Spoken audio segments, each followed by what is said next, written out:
Alors cette belle saison t'ouvre justement les portes d'un intérêt, celui du PSG. Et donc du coup, qu'est-ce qui amène ton départ là-bas? Parce que vous finissez deuxième avec Schalke, ça vous qualifie logiquement en Ligue des Champions. Pourtant, l'été, tu pars à Paris. Est-ce que tu te sentais prêt à avoir plus haut? Est-ce que c'est le fait qu'il y ait Thomas Tuchel? Qu'est-ce qui s'est passé? Comment s'est passé le transfert? Ouais, en fait, j'étais en pleine discussion avec Schalke pour prolonger mon contrat. Parce que mon contrat, il allait jusqu'en 2019. Et voilà, il y avait Matip, 2 ans avant qui partait agent libre, Kolasinac, 1 an avant qui partait agent libre, Goretzka, le même été qui partait agent libre au Bayern. Donc ils en avaient marre de perdre des gens libres. Ouais, vas-y, c'est un club, ils ont quand même beaucoup de talent et de laisser partir des talents ou qui viennent jeunes au club, qui font leur nom, qui deviennent des grands joueurs, de les laisser partir libres sans avoir l'indemnité de transfert, ouais. Ça fait mal, tu vois. Et du coup, avec moi, ils voulaient éviter ça à 100%. Et moi, comme je venais de la formation et tout, je me suis dit aussi, il reste 1 an, j'ai pas vraiment envie de faire du bruit, de faire de la bagarre pour d'aller au bras de fer, pour absolument partir agent libre dans 1 an. Du coup, j'étais en conversation pour prolonger le contrat. Et on a trouvé un accord avec une clause pour l'année prochaine. Parce que quand même, je me suis dit, j'ai envie d'aller plus loin, j'ai envie d'aller dans un grand club. Même si Schalke est un grand club, j'avais envie d'aller encore plus loin, un peu encore plus haut. Et au plein moment de ces négociations-là, il y a Tuchel qui est venu me contacter. Mon agent, il était en contact avec des autres clubs aussi. Mais quand Tuchel, il est passé directement par moi. Avant que mon agent ou quelqu'un, il savait. Genre là, t'as votre téléphone, coup de fil. Il a trouvé mon numéro par quelqu'un, il m'a appelé directement. Et c'était très très concret, c'était très très clair. Qu'est-ce qu'il dit? Il dit voilà, il était coach du Paris Saint-Germain, il a dit voilà, le projet c'est comme ça, moi mes idées du système, la formation c'est comme ça, on a ces joueurs là et moi je vois ton rôle comme ça. Après il a dit si tu viens et tu performes, tu as toutes les possibilités. D'accord. Il a dit même s'il y a de grandes concurrences, moi je te vois comme un joueur qui match bien avec le système, avec la philosophie et le système de jeu. Beau discours, que lui il avait. Ça t'a chauffé direct? Oui, franchement. Après, c'est marrant parce que je voulais pas vraiment partir de Schalke. C'était vraiment genre c'était vraiment le club était vraiment dans mon cœur et même aujourd'hui, tu vois, j'ai toujours une connexion avec ce club. Et à ce moment-là, j'étais pas sûr. Je me suis dit, est-ce que je vais aller, est-ce que je vais rester à Schalke, peut-être jouer encore et une année de plus. Une année de plus, parce qu'il y avait aussi le Barça qui était intéressé. Mais le Barça, ils étaient plus en mode dans 1 an. Même le Bayern, plus dans 1 an. Un peu le mode comme ça. Alors que Paris, eux, ils te proposaient tout de suite. Paris, c'était maintenant. Tuchel, il a dit maintenant. T'avais quelle image du PSG en arrivant là-bas? Ils avaient lancé leur projet récemment, ils avaient Neymar et Mbappé qui est arrivé 1 an avant.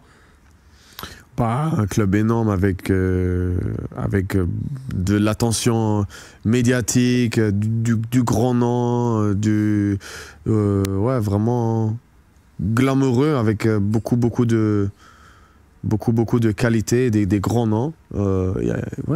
Juste un très grand club. T'es passé d'un effectif composé de bons joueurs et aussi de grands noms à un effectif composé quasi exclusivement de stars. Comment est-ce que tu arrives à t'intégrer dans un tel vestiaire?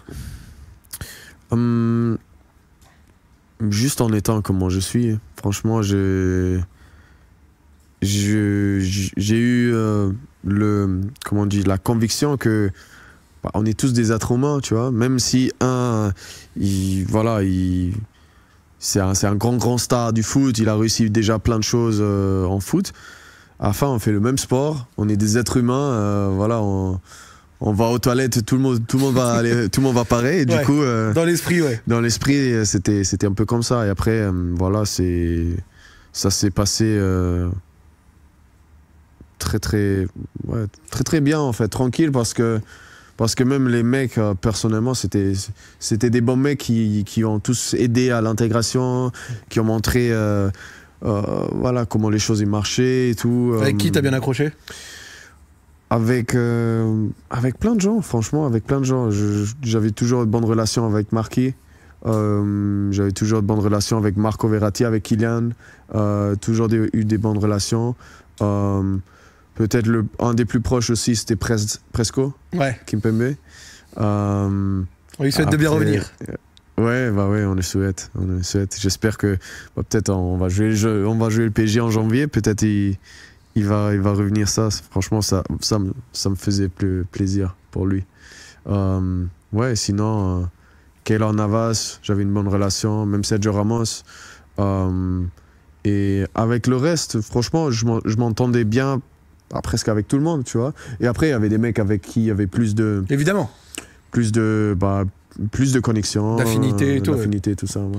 Je crois qu'en début de saison, vous battez un record, 13 victoires en 13 matchs. Ouais. Et toi aussi, tu commences à jouer au fur et à mesure. Elle se passait comment la concurrence en défense? Donc il y avait Marquis, tu l'avais cité, Thiago Silva, Kimpembe, même Stanley Nsoki à cette époque. Beaucoup de jeunes qui commençaient à jouer et tout. Ça s'est passé comment? Ouais, en fait, beaucoup de compétitivité, hein. Même beaucoup de qualité. Et du coup, le système était un peu souvent défense à 3, des fois une défense à 4. Tout le monde sait, Tuchel, il a bien aimé de faire jouer Marquinhos comme sentinelle. Ouais.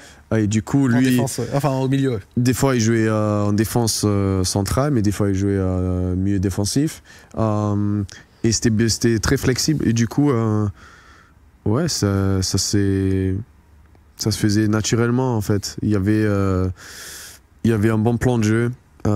Tactiquement, c'était très carré. C'était quoi qui vous demandait, genre dans l'idée, qu'est-ce qu'il essayait d'imprégner?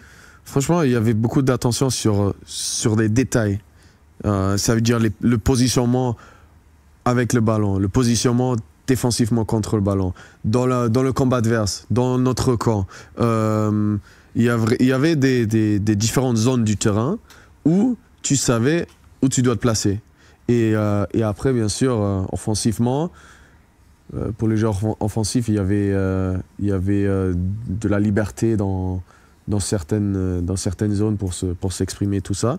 Mais souvent, dans la construction, par exemple, on faisait des trucs dans notre camp pour sortir contre une équipe qui pressait, par exemple. Ouais. Tout le monde joue deux touches, max. 2 touches maximum. Et après, le camp adverse était libre pour attaquer. Ça, c'est un exemple, tu vois, parce que même après, dans les matchs, dans la couverture, je ne vais pas utiliser trop de mots techniques, mais tu vois, le contre-pressing, comment défendre les contres avant que ça puisse dérouler et tout. Il y avait beaucoup d'attention dans ces détails-là. En parlant de pressing, etc., ça me fait forcément parler de Ligue des Champions. Cette année-là, il y avait un gros groupe. Liverpool, Napoli, Étoile de Belgrade. Il y avait des matchs marquants. Moi, je me rappelle, j'avais regardé l'égalisation de Angel Di Maria contre le Napoli, le match contre Liverpool au Parc que tu as vécu. Ouais. C'était comment cette découverte? Et notamment ce match de Liverpool, parce que moi, le match de Liverpool au Parc, il m'avait choqué. J'ai des belles photos en tête de ces matchs-là. Même quand Di Maria, il marque le 2-2 contre Napoli.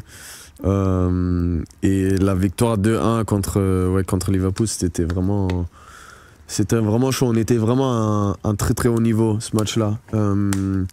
Au plus sachant que match aller, ils nous ont battu 3-2 au domicile après qu'on a mené 2-1 là-bas à Liverpool. Firmino qui rentre avec un œil, il a pris un coup, un truc, il rentre 85e et 89e, il marque 3-0. Voilà. Et cette époque-là, 2018-2019, Liverpool, ils étaient très très costauds. Hein. Du coup, c'était extraordinaire de les avoir battus. Vraiment revoir la photo, ça rappelle des trucs. Ouais. Robertson, Trent Alexander-Arnold, l'époque c'était avec Henderson. Van Dijk, avec Lovren. Ouais. Fabinho. Milner, Wijnaldum. Ah ouais. Wijnaldum, ouais. Wijnaldum. Salah, Mané, Firmino devant. Le trio. Ouais. T'as le Liverpool de Klopp, c'était certains souvenirs. Ouais. On va parler justement du fait que c'était ta première saison, adaptation, 2000 minutes en championnat, premier titre. Forcément, un des points importants, et t'en avais parlé chez Colin de cette saison, c'était l'élimination en 8e de finale contre Manchester United. J'avais entendu que dans ton interview avec Colin, tu disais que le sujet de la remontada, c'était pas quelque chose qui était abordé dans le vestiaire. Est-ce que c'était tabou? Est-ce que c'était un traumatisme? C'est juste naturellement vous en parliez pas? C'était quoi? Non, on se parlait pas parce que voilà, l'objectif c'est de préparer le match et d'aller avancer dans le tour, tu vois. Tu vas pas dans la préparation d'un match et tu te dis la remontada il y avait 2 ans. Ouais, c'est ça. Ouais, ça faut pas que ça arrive ou faut pas. Non, en fait, c'est du passé. Tu es dans le moment, tu prépares le match qui arrive dans la meilleure façon possible et du coup c'est jamais un sujet abordé dans le vestiaire, mais bien sûr que ça circulait dans les médias et c'était un peu autour du club. Oui. Et du coup ça rajoutait un petit peu de pression, ce qui était déjà énorme parce qu'au PSG Ligue des Champions c'est une pression énorme. Bah ouais. Est-ce que tu penses que lorsque vous commencez à être mené au score, certains joueurs ont pu être un peu pétrifiés à l'idée de revivre un peu le même scénario? Je sais pas, peut-être. Hein. Je sais pas. Franchement, moi, je l'ai pas ressenti spécialement, mais c'est vrai que quand il y a beaucoup de pression et tu le sens sur le terrain, il y a forcément la sensation un petit peu le doute qui vient, un petit peu tu vois, des sensations qui, je pense, qui sont normaux. Après, tu es dans le match et tu te donnes à fond quand même, tu vois, pour aller au prochain tour. Avec du recul, comment t'expliques que des joueurs en pleine confiance puissent faire un match comme celui-ci? Toi-même, t'as fait une petite erreur, il y a eu celle de Buffon aussi notamment. Alors qu'une équipe en pleine confiance, en général, c'est pas trop des actions qu'on voit, quoi. En fait, c'est mental, je pense. Je pense que c'est mental parce que ce jour-là, il y avait 2 équipes. Une équipe qui avait rien à perdre et une équipe qui avait tout à perdre. C'est un peu comme ça, tu vois, dans le mental. Même si tu veux tu prépares bien ton match, tu sais ce que tu as à faire, tout le monde connaît son job et tu vas pour gagner le match. Dans un petit coin de la tête, tu vois, il y a quand même... la petite voix. Ouais, non, en fait, pas la petite voix, mais la conscience que personne n'attend que Manchester, ils vont gagner ce soir. Tout le monde se dit, PSG, ils sont obligés de les battre. Et je sais pas, dans ces situations-là, on voit que des choses comme ça arrivent dans le foot. Et est-ce que toi, tu t'es servi de cette expérience, notamment pour essayer de ne pas la répéter et de grandir en tant que joueur? Est-ce que tu as revu le match? Est-ce que tu as revu des actions? Est-ce que tu as revu même l'erreur que tu avais pu faire et tout? Oui, bien sûr. J'ai analysé, même en équipe, on avait analysé le match, on a revu les actions et tout. Et ouais, moi, j'ai pris cette expérience-là pour grandir, pour apprendre de ça, pour me servir aussi de ça pour rebondir, comment on dit, pour prendre ça comme exemple en fait, pour de le renverser de déception qui était énorme et le transformer en motivation. Ouais. Il y a justement un truc pour parler des conséquences de celle-ci et après on va passer au Final 8 que je trouve assez intéressant. Quelles conséquences elle a eu sur le vestiaire cette défaite selon toi? Parce que sur la fin de championnat vous étiez plus friable, plus de buts, plus de défaites, vous perdez aussi la finale de Coupe de France contre Rennes. Ouais. C'est quoi? C'est la gueule de bois genre C'est quoi la gueule de bois? Pardon. Hangover. Je connais pas. Ah ok. Un peu, hein, un peu. Même si on s'est dit, voilà, on va finir bien la saison, il y a quand même cette sensation de putain, qu'est-ce qu'on a fait? Voilà. On est passé à côté d'une opportunité qui était grand. Le match allait 2-0 et tu penses déjà aller au prochain tour, tu penses déjà à ce qu'on pouvait faire cette saison. Ouais. On a battu Liverpool. Liverpool, ils sont allés où? Ils sont allés en finale. Bah, ils l'ont gagné carrément. Ils ont gagné. C'est l'année où il a gagné. C'est ça. On a battu l'équipe qui a gagné la Ligue des Champions. Et Ouais. tu vois, et nous, on avait un joueur qui était catastrophique. Et ça c'est nous le a jour où coûté. il y a- Voilà, ça nous a coûté. Tu sais que cette année, je trouvais le PSG compétition. très très fort. Même si en poule ça a été galère et tout ça, je vous trouvais effrayant. On était très fort. On était très fort. Mais tu sais que quand tout va bien, l'être humain, tu vois, t'as la tendance d'oublier un peu ce qui peut arriver, tu vois, et d'avoir un peu la conscience de pas se relâcher dans les petits détails, de pas se relâcher dans les petits trucs parce que tout va bien. C'est la difficulté, elle est là. Hein. Quand tu vois les grandes équipes qui gagnent, c'est très très difficile parce que quand il y a le succès, ou quand il n'y a pas le succès, il y a la fin, tu vois. Tu veux avoir du succès, tu veux arriver, tu veux réussir. Mais une fois tu as réussi, une fois tu as le succès, comment garder encore cette motivation comme si tu l'avais pas? La difficulté, elle est là. Et voilà, c'est... Est-ce que malgré tout, tu étais heureux d'avoir gagné la Ligue 1? C'était ton premier titre en professionnel, oui, quand même. etc. Tu vois, ça va? Non, c'est quand même quelque chose qu'il faut accomplir. Franchement, c'est gagner la Ligue 1, c'est pendant toute une saison, c'est pendant une année. Du coup, ça a été quand même quelque chose où j'étais très, très, très content. À la fin de cette année, tu t'es fait une blessure qui t'écarte pendant 4 mois à peu près. Qu'est-ce qui s'est passé sur cette blessure? Je pense que c'était début de saison prochaine. Ouais, c'est ça. Ouais. Début de saison d'après, je parle. Début de saison après, j'avais une rupture de l'aponévrose. C'est en dessous du pied, Ok. un tendon. Tu t'es fait ça comment?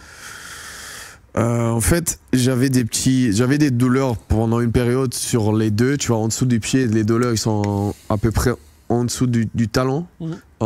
Et du coup, j'avais des petites adhérences, j'avais des petites inflammations.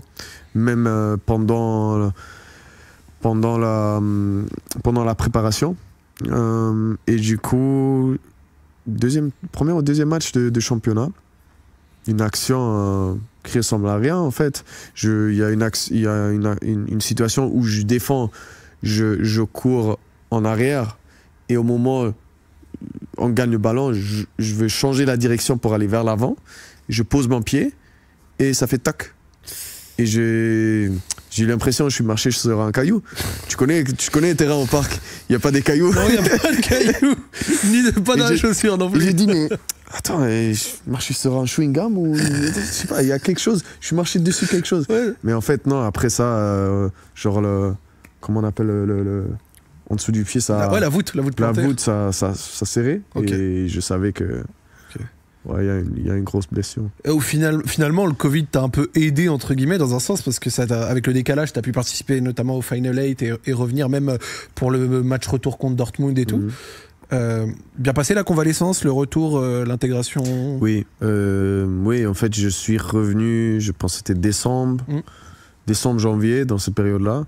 Et j'avais encore des tensions, des sensations qui n'étaient pas comme avant, mais au fur et à mesure, je suis quand même bien revenu aussi physiquement. À partir d'un moment, j'avais plus de douleur.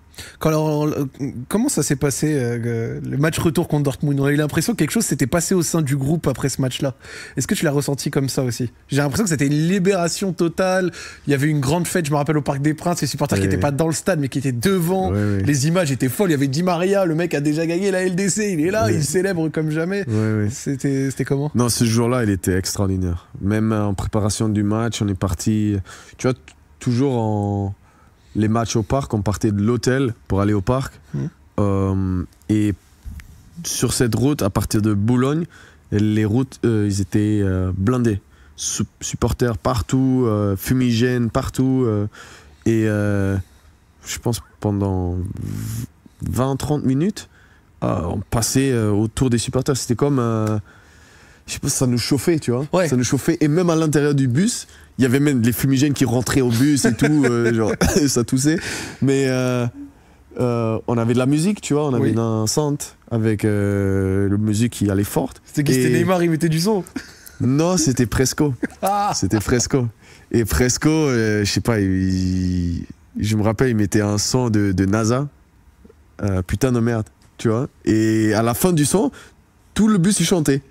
Les coachs, les joueurs, tout le monde. Tout le monde en feu, tu vois. Même parce que l'énergie, tu vois, tu sentais de l'extérieur, mais aussi de nous-mêmes, tu vois. Bien sûr. De se dire, on a perdu 2-1 à Dortmund. Oui. Voilà, ça chambrait un peu de l'autre côté les jours avant. Dans les médias, ça parlait un petit peu, tout ça.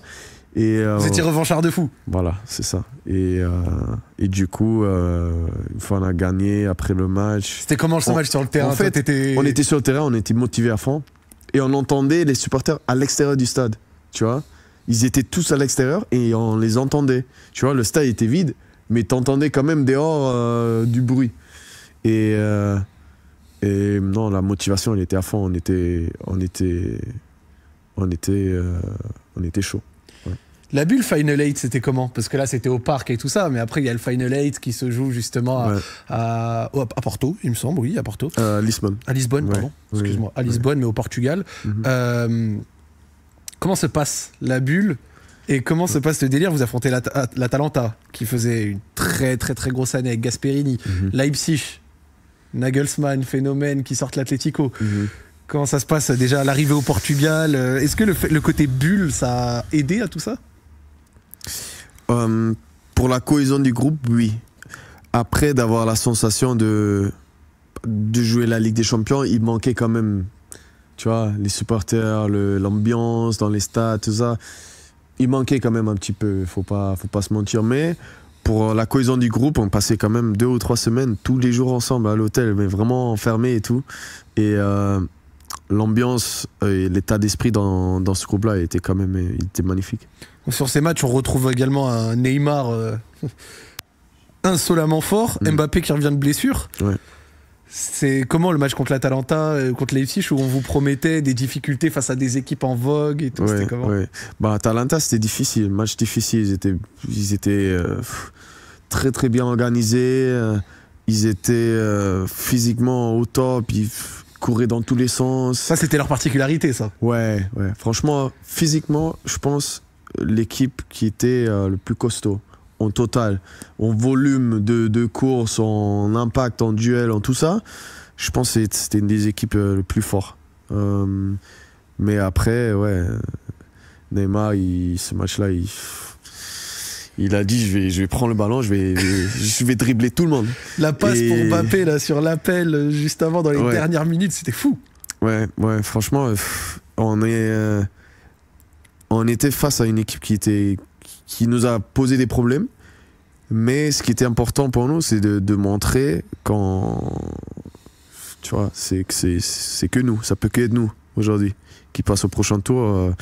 On doit tout faire pour que ce soit nous. Vous aviez des idées spéciales dans la manière d'aborder les matchs face à justement l'Atalanta et Leipzig, 2 équipes qui, comme tu l'as dit, ça va très vite, gros volume de course, gros pressing, ça joue haut et tout. Vous aviez une idée, une volonté particulière? Oui, quand même. On avait des plans de jeu, on avait des idées comment débloquer leur pressing, on avait des idées comment agir sur les deuxièmes ballons, de récupérer quand même les ballons hauts, d'éviter des contre-attaques de eux, et aussi de les presser et d'éviter qu'ils se créent des occasions qui jouent dans notre camp. Ouais. Ou même que leur premier relanceur, il ait le temps de donner le ballon et tout. Ouais, c'est ça. Comment tu l'as vu comment est-ce qu'on vit une finale de Ligue des Champions? Je pense comme une finale de la plus grosse compétition. Vous l'aviez préparé comment, vous? On l'a préparé. On essaye quand même de rester un peu dans la préparation, comme tous les matchs, parce qu'à la fin, c'est un match, ça se joue. Évidemment. Mais bien sûr, on était conscient des points forts de Bayern. Avec Hansi Flick, c'était un style particulier. Là, aujourd'hui, on le voit avec le Barça, tu vois. C'est très, très particulier. Et on a essayé beaucoup d'arriver derrière leur ligne défensive sans être en jeu, tu vois. Évidemment. Mais notre focus, il était là, beaucoup là-dessus. Et la première mi-temps qu'on jouait, on avait 3-4 occasions face à face contre Neuer. Oui. Et franchement, c'était comme une finale. La première équipe qui marque, elle gagne. Ouais. Parce que Bayern, ils étaient très très forts dans leur saison. Ils étaient très très forts dans le Final 8 et tout. 3-0 Lyon, 8-2 Barça. C'est ça. Et nous, on montait, je vois, d'Atalanta, match difficile, mais qu'on gagne à la fin avec toute l'énergie qu'on a mis. Leipzig, qu'on a fait un bon match, on gagne 3-0. On arrivait avec de confiance et tout, tu vois. Et du coup, c'était deux équipes en pleine confiance, quasiment au meilleur de leur forme. Et du coup, ça se jouait à ça. Il y a une erreur de marquage selon toi sur Coman, sur l'action du but, parce qu'il surgit dans ton dos et tout. Pour moi, non.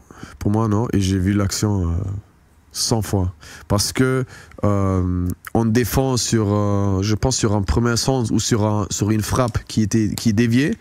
Et du coup, on était, eux ils jouaient sur leur côté droit et nous on était vraiment décalés pour fermer leur attaque sur ce côté-là. Et du coup, moi je me suis retrouvé avec Lewandowski juste devant moi, parce que je pense sur l'action avant, Thiago Silva il bloque une frappe ou il bloque un centre ou quelque chose. Le deuxième ballon il tombe sur Kimmich et du coup moi je suis au marquage avec Lewandowski, mais derrière moi il y a Coman. Et du coup, moi, j'ai dû faire un choix entre marquer lui et lui. Et comme tu es défenseur, tu prends toujours la ligne intérieure. Tu vas pas marquer celui au deuxième poteau pour laisser ouvert l'axe. Et du coup, c'est ce que j'ai fait. Après, je me suis dit 100 fois, j'aurais dû rester avec Lewandowski et anticiper peut-être le centre sur le deuxième poteau.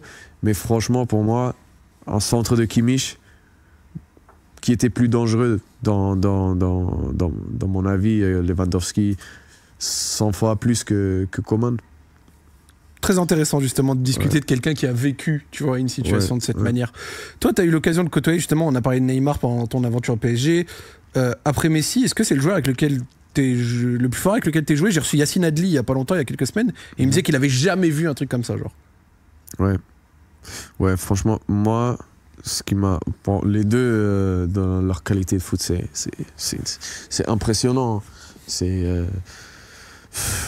À ce niveau-là, tu vois des trucs à l'entraînement que t'as jamais vu, tu vois, et même tu te dis, voilà, peut-être tu vas plus revoir. Oui. Mais ce qui m'a choqué le plus, je pense, c'était la régularité de Messi dans la simplicité, techniquement. Le mec, tu pouvais jouer un rondo pendant 30 minutes, genre un 7 contre 2 ou un 8 contre 2, et mec, j'étais jamais au milieu, pas une fois, pendant 30, 45 minutes.